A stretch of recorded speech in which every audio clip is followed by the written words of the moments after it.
안녕하세요. 저는 올해 30대 후반이 된 여자입니다. 어디서부터 어떻게 이야기를 해야 할지 잘 모르겠는데요. 자랑스러운 이야기도 아니어서 어디에 말도 못하고 혼자 끙끙 앓고 있었는데 제 마음속에만 두기에는 속이 타들어가는 것 같아서 이렇게 사연을 보내봅니다. 다들 저의 이야기를 들으시고 어디서도 듣지 못한 이야기라서 기겁을 하실 거예요. 몇 년이 지났지만 저는 아직도 어제의 일처럼 생생합니다. 저는 어렸을 때부터 행복한 가정 환경에서 자라왔어요. 어머니가 아프셔서 병원 신세를 지고 계셨지만 아버지와 저는 일주일에 적어도 3번은 어머니에게 가서 하루 종일 시간을 보냈죠. 어머니는 심장이 좋지 않아서 이식자가 나타날 때까지 병원에 계속 계셨지만 시간이 지날수록 이식자는 나타나지 않았습니다.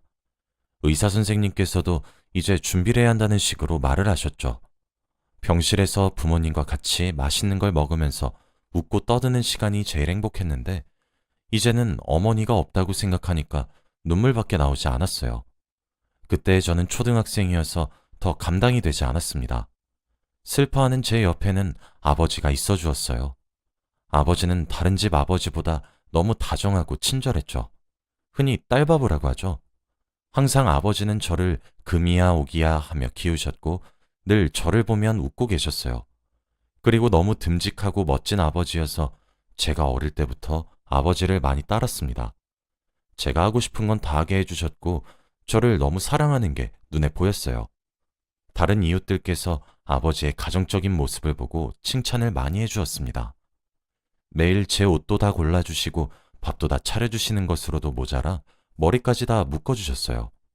그리고 늘 저를 데리고 소풍도 가주시고 말이죠. 어머니가 계시는 병원에 가는 날이면 새벽부터 일어나 온 가족이 다 같이 먹을 도시락도 손수 준비했습니다. 그리고 어머니를 정성스레 보살피는 모습을 보고 저는 어릴 적부터 아버지 같은 사람과 결혼하고 싶다고 생각을 했죠. 그런데 이런 화목한 저희 집도 비극은 일어났습니다. 어머니는 한동안 생사를 오가시다가 결국 눈을 뜨지 못하셨어요. 저는 그 자리에서 오열을 했지만 아버지는 멍하니 허공만 바라보셨습니다. 아버지 혼자서도 감당하기 힘드실 텐데 그 상황에 저를 보살펴 주셨어요. 제가 울 때마다 저를 달래주시고 위로해 주셨죠. 아버지는 어린 저에게 늘 이렇게 말씀하셨어요. 하늘의 천사가 부족해서 엄마를 데리고 간 거야. 저는 아버지의 그 말이 얼마나 힘이 되었는지 몰라요. 아버지의 말을 마음속에 되새기며 그나마 조금이라도 울음을 멈출 수 있었죠. 아버지는 울다 지쳐 쓰러진 저를 대신해 많은 일들을 했습니다. 지금 생각해보면 정말 아버지가 위대하셨던 것 같네요. 그리고 저는 아버지와 단둘이서 살게 되었습니다. 아버지가 살아계실 때는 병원과 가까워서 몸은 떨어져 있어도 마음은 늘 가까이 있는 것 같았어요. 그런데 이제 어머니가 같은 세상에 있지 않다는 걸 알아서인지 정말 아버지와 단둘이 있는 느낌이더라고요. 아버지는 애써 웃으며 제가 얼른 우울감에서 빠져나오길 원하셨습니다. 처음엔 아버지가 너무 아무렇지 않게 행동하시길래 저 혼자 어머니를 그리워하나 싶어 속상했어요. 그런데 아버지는 제 앞에서는 티를 전혀 내지 않는 거였습니다. 새벽에 혼자 방 안에서 흐느껴 오는 아버지의 모습을 보는데 가슴이 얼마나 찢어지는 느낌이었는지 몰라요. 저도 어린 나이였지만 많은 경험을 하다 보니 철이 일찍 든 것 같았습니다. 아버지도 저만큼 많이 힘들었을 텐데 가장으로서 힘든 티를 내지 않은 것이죠. 시간이 지나면서 저는 어머니가 없다는 것에 적응이 되었고 상태도 괜찮아졌어요. 아버지도 제가 훌훌 털어버리고 일어나는 모습을 보시고 많이 좋아하셨습니다. 그리고 저는 어느새 고등학생이 되었어요. 아버지는 늘 저에게 다정다감하셨고 주위에서 딸바보라는 말을 매일같이 들으셨죠. 그런데 어느 날이었습니다. 학교에서 수업을 듣다가 갑자기 심장에 통증이 왔고 제가 쓰러졌어요. 그 뒤로 기억이 없습니다. 그리고 눈을 뜨니 병원이었죠. 저는 갑작스레 일어난 상황에 너무 당황스러웠습니다. 아버지는 제 손을 잡고 눈이 충혈이 될 때까지 울고 계셨죠. 그런데 담당 의사 선생님께서는 저에게 충격적인 말씀을 하셨습니다. 바로 제가 심장이 좋지 않다는 거였어요. 심장병이 유전이 되는 건 드문데 제가 그 흔하지 않은 상황 중 하나였죠. 저는 어머니의 심장병이 유전이 되어 심장 이식을 받아야 한다고 했습니다. 한순간에 일어난 상황에 머리가 새하얘졌고 눈물만 나왔어요. 어머니도 결국 이식을 받지 못한 채로 천사가 되셨는데 그럼 저도 어머니를 따라갈 것 같다는 생각이 들었거든요. 저와 아버지는 서로 부둥켜 안으며 펑펑 울었어요. 그날부터 제 인생은 바뀌었습니다. 주기적으로 병원도 가서 치료도 받고 약도 먹었죠.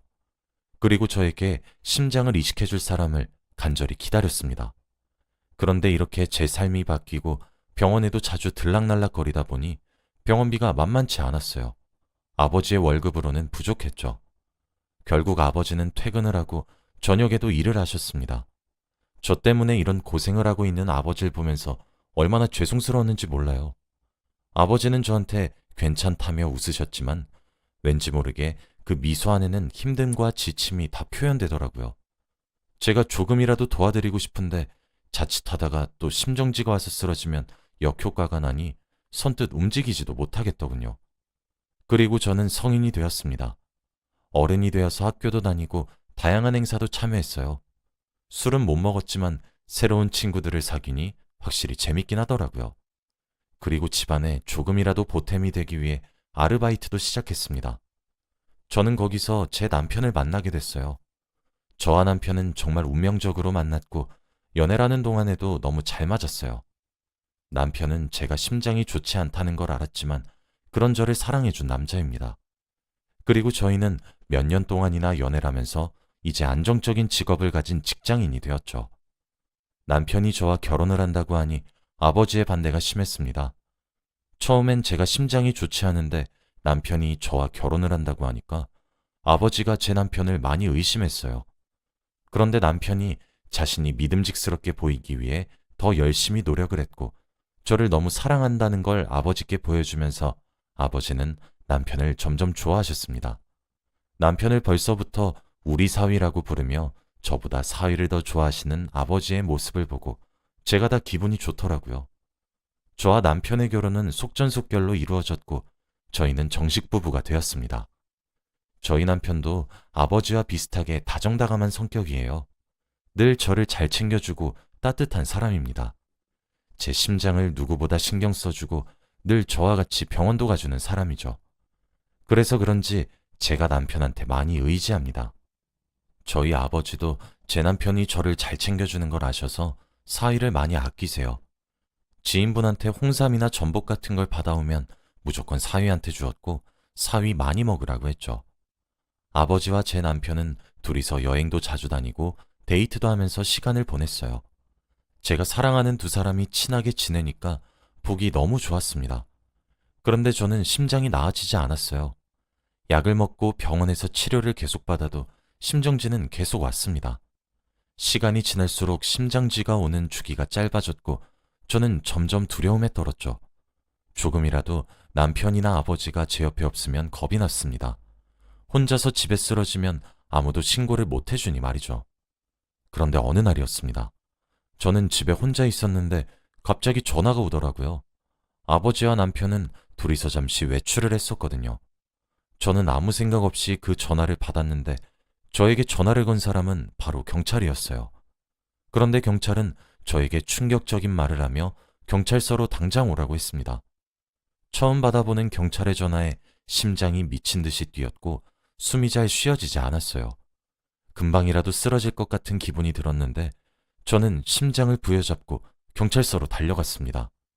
그런데 거기서 아버지는 조사를 받고 계셨어요. 자초지종을 들어보니 아버지가 운전을 하시다 교통사고가 났는데 사람이 심하게 다쳤다고 합니다. 응급실로 급하게 가긴 했지만 결국 그 피해자분이 목숨을 잃으셨다고 해요. 그래서 아버지는 한순간에 범죄자가 되셨고 감옥에 가시게 되셨습니다. 아버지는 저를 쳐다보지도 못하시고 고개를 떨군 채 조사를 받으셨고 조사가 끝난 후 경찰들에게 연행이 되었죠. 저는 울부짖으며 아버지를 부르는데 아버지는 저를 한 번도 쳐다보지 않으셨어요. 그리고 남편이 저를 막았습니다. 저는 목소리가 터져라 울었죠. 한순간에 일어난 일이라 너무 무서웠고 그 자리에서 남편을 안으며 펑펑 울었어요. 그리고 남편은 저에게 할 말이 있다며 저를 불렀고 그곳에서 엄청나게 충격적인 이야기를 들었습니다. 사실 운전 내가 했어. 남편이 하는 말을 듣고 머릿속이 새하얘졌어요. 그런데 왜 아버지가 운전을 했다고 거짓말을 하냐고 물었더니 남편이 하는 말은 충격이었습니다. 아버지와 남편은 집으로 돌아가는 길이었고 운전은 남편이 하고 조수석에는 아버지가 타고 있었대요. 밤길이라 어두워 잘 보이지 않았는데 아버지와 웃고 떠들며 이야기를 하다가 순간 사고가 났다고 합니다. 그런데 차에 내려 확인을 해보니 사람이었다고 해요. 남편은 너무 무서워서 손을 벌벌 떨며 주저앉아 울고 있었다고 합니다. 남편은 감옥에 가는 게 무섭다며 아버지께 울면서 말을 했다고 해요. 그런데 그 순간 아버지가 제 남편의 손을 잡으셨대요. 그러고 아버지가 말씀을 하셨다고 합니다. 내 딸 옆에는 자네가 필요하네. 이제 내가 아니라 자네가 우리 딸 아빠 역할을 해주게나. 나는 이제 우리 딸이 행복하기만 하면 되네. 내 인생이 어떻게 되든 상관없어. 내가 운전했다고 할 테니 우리 딸만 잘 지켜주게나. 내 부탁은 그거 하나뿐일세. 이 말을 하셨고 남편이 안 된다고 자신이 자수하겠다며 아버지를 말렸지만 아버지는 자신과 저를 위해서는 이게 현명한 방법이라고 하셨어요. 그리고 아버지는 마지막으로 남편에게 이 말을 하셨다고 합니다. 우리 딸 눈에서 눈물 나오게 하는 순간 내가 자네한테 어떻게 할지 몰라. 내가 자네 대신에 감옥까지 가는 정도면 내가 자네 얼마나 믿는지 알지? 우리 딸 정말 잘 부탁하네. 내 전부야, 그 아이는. 그 뒤로 바로 경찰이 와서 아버지가 운전을 했다고 거짓 증언을 했다고 합니다. 결국 아버지는 누명을 쓰고 교도소로 들어가셨어요. 저는 남편의 말을 듣고 더 오열했습니다. 아버지는 제 옆에 자신보다 남편이 있는 게 더 낫다고 생각하시고 제 남편 대신 감옥에 들어가신 거였어요. 저는 아버지가 하라는 대로 한 남편도 너무 미웠고 멋대로 결정하신 아버지도 미웠습니다. 남편은 저한테 미안하다며 아버지의 목까지 옆에 있어주겠다고 했지만 그 말이 힘이 되겠나요? 아버지가 왜 그런 무모한 짓을 벌이셨는지 이해가 되지 않았습니다. 그 뒤로 저는 아버지가 너무 마음이 아파서 하루 종일 울었어요. 그리고 그 피해자 유가족분들을 뵈려고 했는데 간호사 선생님께서 가족이 없다고 했어요. 하나 있는 형은 해외에 있는데 연락이 닿지 않는다고 했죠. 저는 피해자분께 너무 죄송스러웠고 어떻게 해야 할지 모르겠더라고요. 변호사를 통해서 법대로 다 진행했지만 보호자가 나타나지 않으니 막막했습니다. 그리고 상황이 정리되고 저와 남편은 집으로 돌아왔죠. 주기적으로 아버지의 면회도 가면서 지냈습니다. 그리고 남편도 늘 아버지한테 죄송스러워하고 감사했죠. 저는 아버지가 교도소에 계셔도 병원에 주기적으로 가서 심장치료도 받았습니다. 매일 목이 빠져라 저에게 심장을 이식해줄 사람을 찾고 있었지만 도저히 마음대로 되지 않더라고요. 초반에는 남편도 저와 같이 간절하게 바랬고 같이 병원도 자주 가서 든든했습니다. 처음에는 저희 아버지를 감옥에 보낸 게 오로지 남편 탓 같아서 남편이 너무 미웠지만 정말 아버지가 바라시던 대로 저에게 너무 잘해주었어요. 아버지의 마지막 부탁을 어기지 않아 주어서 다행이라고 생각했죠. 그런데 이 행복은 오래가지 않았습니다. 초반엔 정말 금슬이 좋은 부부였고 다른 집사람들도 저희 부부를 보고 칭찬을 아끼지 않았어요. 남편이 아내에게 너무 잘한다며 말이죠. 그런데 역시 시간이 지나니 이런 남편도 변하더라고요. 저와 늘 같이 병원에 가서 저를 도와주던 남편은 어느 순간부터 병원에 같이 가지 않았습니다. 처음에는 한 번씩 병원에 같이 못 가주겠다며 혼자 가라고 하더니 나중엔 아예 안 가주겠다고 하더라고요. 왜 갑자기 그러냐고 물어도 묵묵부답이었습니다. 그런데 여기서 끝이 아니었어요. 제 허락도 없이 시어머니와 시누이를 마음대로 저희 신혼집에서 재우는 것으로 모자라 제 돈과 물건들도 함부로 주었죠. 아버지의 돈까지 말입니다. 그건 아버지가 제 병원비를 위해 교도소에 들어가기 전날까지 악착같이 일을 하시며 번 돈이었어요. 저도 아까워서 함부로 쓰지 못하는 돈을 남편은 흥청망청 쓰고 다녔습니다. 마치 자기 돈인 것 마냥 말이죠. 그런데 더 충격을 받은 사건은 따로 있었어요. 바로 남편에게 다른 여자가 생긴 것이었습니다. 제 돈과 제 아버지 돈까지 자기 돈인 것처럼 써대니 온몸이 명품이었어요. 그런데 이렇게 돈을 쓰니 어린 여자애들이 달라붙었나 봐요. 남편이 그 친구들한테 술도 사주고 명품도 몇 개 사주니 결국 그중 한 명과 만나고 있었습니다.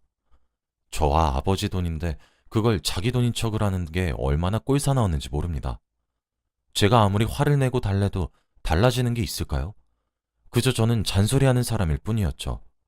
남편은 시간이 지날수록 예전과는 더 달라졌고 저는 몸이 더 좋지 않았습니다. 스트레스도 많이 받고 집안일도 많이 늘어나 몸도 많이 쓰니 건강이 악화되더라고요. 어느 순간부터 남편은 아버지의 면회도 같이 가지 않았습니다. 아버지를 보러 면회에 혼자 가면 아버지가 사위가 잘해주냐고 몇 번이나 물어보았지만 저는 잘해준다는 거짓말을 할 수밖에 없었어요. 남편에게 저한테 잘해주라는 조건 하나만으로 누명을 쓰고 감옥에 들어갔는데 여기서 제가 감히 이런 인생을 살고 있다고 밝힐 수 없었습니다. 아버지가 너무 고통스러워하실 것 같았거든요. 시어머니와 시누이의 괴롭힘과 남편의 막말이 날이 갈수록 심해지니 저는 도저히 참을 수 없었습니다.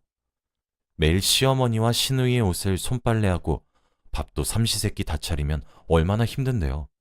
그리고 청소는 해도 해도 끝이 나지 않았습니다. 이대로 살다가는 심장에 무리가 올 것 같았고 행복하지도 않아서 남편과 이혼을 하고 싶었어요. 하지만 이혼은 선뜻 결정할 수 있는 문제가 아니었습니다.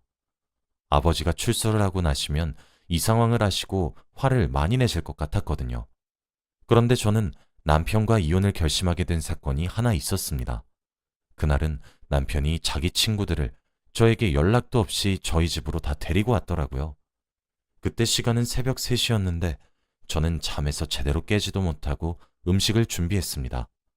남편과 남편의 친구분들은 다들 술에 취해서 말을 하고 있더라고요. 그런데 음식을 가져다 주러 식탁에 간 저를 보고 남편이 충격적인 말을 했습니다. 야, 내가 어떤 남잔 줄 아냐? 우리 아내는 심장이 안 좋은데 내가 그거 감수하고 결혼해줬고, 그리고 우리 장인어른은 범죄자인데 내가 그런 사람의 딸이랑 살고 있다. 내가 이렇게 마음이 넓고 착한 사람이야. 다들 내가 얼마나 대단한 사람인 줄 알겠지? 이 말을 하는데 한순간에 분위기는 차가워졌습니다. 저는 남편에게 말도 나오지 않았어요. 남편 친구분들은 다들 저를 살인자의 딸로 쳐다봤고 저를 피하는 느낌도 들었습니다.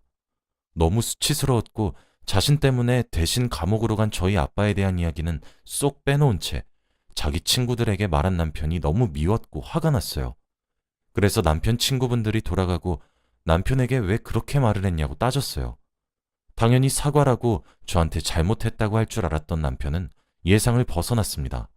나한테 이래라 저래라 하지 마. 어디서 집주인 행세야? 나 없이는 아무것도 아닌 여자가. 내가 그러면 그런 거야. 그리고 막말로 당신 아버지가 바보 같은 짓 한 거 아니야? 날 얼마나 봤다고 날 믿고 너를 맡겨? 난 너 같은 여자랑 도저히 같이 못 살겠는데. 당신 아버지에 대한 죄책감 때문에 살아주는 거야. 그러니까 잔말 말고 조용히 있어. 저는 그 순간 뒤통수를 한 대 맞은 기분이 들었습니다. 너무나도 믿었던 사람한테 그런 독한 말을 듣는데 가슴이 찢어지는 듯한 느낌이 들더라고요. 그리고 저는 이제 이 사람과 저의 관계는 되돌릴 수 없다는 생각이 들었습니다. 그래서 이혼을 생각하게 되었죠. 정말 오랫동안 고민을 했고 남편에게 이혼을 하자고 말을 하면 내심 남편이 저를 붙잡아 주길 바랬어요. 그런데 제 예상과 전혀 다르게 흘러갔습니다. 저는 남편이 당연히 거부를 할 줄 알고 말을 한 건데 남편은 제 말을 바로 승낙을 했습니다. 이혼? 잘 됐네. 안 그래도 아버님한테 죄책감 들었는데 너랑 이혼하면 남남되니까 죄책감 안 느껴도 되지? 이런 말도 안 되는 소리를 해댔습니다. 남편은 결혼 초반에 제가 알던 사람이 아니었어요. 여자라고는 하나도 모르고 평생 놀아본 적도 없는 순수한 사람이었는데 어느 순간부터 사람이 유흥에 빠지기 시작하더니 헤어나오지 못하더라고요. 저는 제가 알던 모습과 전혀 달라진 남편과 더 살 수 없었고 저를 위해서라도 헤어지는 게 맞다고 생각했어요. 남편과 속전속결로 이혼을 하고 혼자 지내게 되었습니다. 그동안 아버지가 출소라면 같이 살 집을 마련한다고 일도 열심히 하며 돈을 벌었어요. 병원비도 스스로 벌고 생활비도 마련해야 해서 쉬는 날 없이 일만 했습니다. 당연히 사람을 사귀거나 저를 위한 시간은 전혀 없었죠. 주기적으로 아버지를 찾아뵈면서 얼른 둘이서 같이 살 생각만 하고 있었습니다. 아버지는 면회에 오지 않는 사이를 보고 어느 정도 눈치를 채신 것 같았어요. 아버지는 저와 남편이 이혼을 한 걸 이미 다 알고 계신 눈치였지만 저에게 한 번도 물어보지 않았습니다. 사위는 어디 있는지, 사위는 뭐하고 사는지 등등 전 남편에 대한 질문을 전혀 하지 않았죠. 그렇게 몇 달이 흐르고 아버지는 출소를 하시게 되었습니다. 저는 출소날 교도소 앞에서 두부를 들고 아버지를 기다렸죠. 바깥에서 처음 본 아버지는 정말 신기했습니다. 그리고 아버지는 두부를 드시며 펑펑 우셨어요. 그러면서 저를 꼭 안아주셨고 저에게 이제 걱정하지 말라고 했습니다.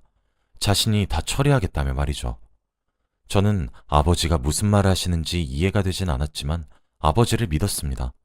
그리고 저와 아버지는 다시 한 집에서 살게 되었죠. 정말 오랜만에 같이 밥도 먹고 산책도 하며 사니 되게 신기하더라고요. 저한테 하나뿐인 가족이 돌아오니 삶의 낙을 찾은 듯한 느낌이었어요. 아버지가 돌아오셔도 평소처럼 일도 열심히 하고 힘들게 살았어요. 아버지는 나이가 있으시니 집에서 하루 종일 계셨죠. 그런데 어느 날이었습니다. 퇴근을 하고 집으로 돌아왔는데 저희 집에 낯선 남자가 한 명 앉아 있더라고요. 아버지와 중요한 이야기를 나누는 것 같았고 저는 그분께 인사를 했습니다. 그런데 아버지는 잠시 옆에 앉아서 이 서류들을 보라고 하셨어요. 저는 영문도 모른 채 앉아 두 사람 사이에 놓여 있는 서류들을 다 읽어보았죠. 그런데 그 서류들의 정체는 정말 충격적이었습니다. 바로 몇 년 전 전 남편이 교통사고를 낸 증거들이었거든요. 당시는 증거 불충분으로 아버지가 자수를 해서 감옥에 간 거였지만 이렇게 전 남편이 운전을 한 증거가 명확하게 있으면 다시 수사가 가능했습니다. 그리고 이 서류를 들고 온 낯선 남자는 자신의 이야기를 하기 시작했어요. 그런데 그 사람의 정체는 바로 교통사고 피해자의 하나밖에 없던 형이었습니다. 당시에는 외국에 계셔서 연락이 되지 않아 제대로 사과도 못 드렸어요. 그런데 그분은 일 때문에 너무 바빠서 휴대폰 볼 시간도 없었다고 했고 동생이 죽고 며칠 뒤에 사망 소식을 알았다고 합니다. 그런데 아는 지인들을 통해 직접 증거를 찾아보았는데 이 증거들이 나온 것이죠. 그리고 그 사람은 더 놀라운 말을 하기 시작했습니다. 심장 이식이 필요하다고 하셨죠? 그 나쁜 놈 콩밥 먹게 해주시면 제가 심장 이식해드리겠습니다. 그분은 이제 자신이 살 날이 얼마 남지 않았다며 저희에게 빚을 갚고 싶다고 했어요.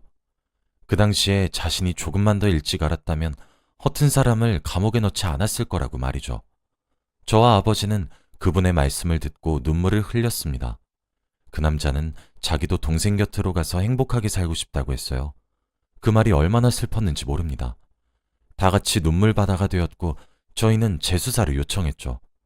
빼도 박도 못한 증거에 경찰들과 전 남편의 가족들은 할 말을 잃었습니다. 증거는 그 근처에 있던 차량의 블랙박스였는데 너무 선명하게 전 남편이 운전대를 잡고 있는 모습이 찍혔어요. 당시에는 길이 너무 어둡고 안개로 가득해서 근처에 차가 있는 줄도 몰랐지만 말이죠. 전 남편은 그 영상을 보고 동공이 심하게 흔들렸고 아무 말도 못했습니다. 그리고 그 모습을 보는데 정말 통쾌하더라고요. 그때 전 남편의 어머니가 제 앞에 오셔서 무릎을 꿇고 싹싹 비셨습니다.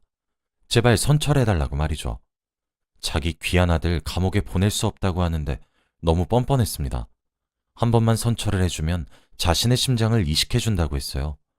그런데 제가 그 말을 믿을 리가 있나요? 그 사람들 밑에서 산 게 몇 년인데 그 정도 눈치는 있었습니다. 저는 전 시어머니의 말을 귓등으로도 듣지도 않고 바로 법대로 했죠. 전 남편은 변호사를 선임할 비용도 없었고 마땅한 증거들도 없었기에 당연히 감옥을 가게 되었습니다. 그것도 제 아버지가 갔던 기간의 3배로 말이죠. 판결이 나고 전 남편의 표정을 보는데 속으로 너무 행복했습니다. 아버지가 대신 누명을 쓰고 감옥에 가시고 난 후 저는 불행의 연속이었어요. 저에게 그런 아픔을 주었던 사람이 저렇게 고통스러워하고 자신이 지은 죄가 다 되돌아가는 걸 보니까 얼마나 통쾌했는지 모릅니다. 전 남편네 가족들은 통곡을 하며 난리를 치고 있는데 그때 저와 아버지는 법원에서 벗어났어요. 그리고 저희 둘은 말은 하지 않았지만 서로 굉장히 만족하는 듯한 표정을 지으며 집으로 갔어요. 그리고 며칠 뒤 저는 심장 이식 수술을 했습니다. 그분은 몸이 편찮으신데 세상을 떠나기 전 누군가에게 도움이 되는 일을 하고 싶어서 선택을 했다고 해요. 다행히도 수술은 성공적이었고 그분도 눈을 뜨셨습니다. 하지만 그분은 원래부터 시한부 인생을 살아오셨던 분이라 심장수술과는 별개로 다른 부분이 좋지 못해 얼마 후 세상을 뜨셨습니다. 저와 아버지는 아직까지도 그분을 저희 집의 은인이라고 생각해요. 그분이 없으셨으면 저희는 아마 아직까지도 전 남편한테 복수도 못하고 살았을 거예요. 그리고 제 심장도 이식을 못했겠죠. 그분이 하늘나라로 가서 동생분과 행복했으면 좋겠습니다. 늘 원하시던 그런 삶을 사시길 바랬죠. 그리고 저와 아버지는 다시 일상으로 돌아왔어요. 제가 수술을 하고 나서 병원에 갈 일도 많이 줄고 건강해져서 다양한 일도 할 수 있게 되니 돈 걱정할 일이 없더라고요. 생애 처음으로 여유란 것이 생겼습니다. 아버지와 단둘이서 사는 것만으로도 얼마나 행복한지 몰라요. 아버지가 평생 제 옆에 있어주면 좋겠습니다. 다들 저희 이야기를 들어주셔서 감사해요. 혹시 불행하시거나 삶이 힘드신 분이 있으시다면 저희 이야기가 조금 힘이 되었으면 좋겠어요. 저도 너무 힘들었지만 꾹 참고 견디니 결국은 이렇게 되더라고요. 여러분은 꼭 행복하세요.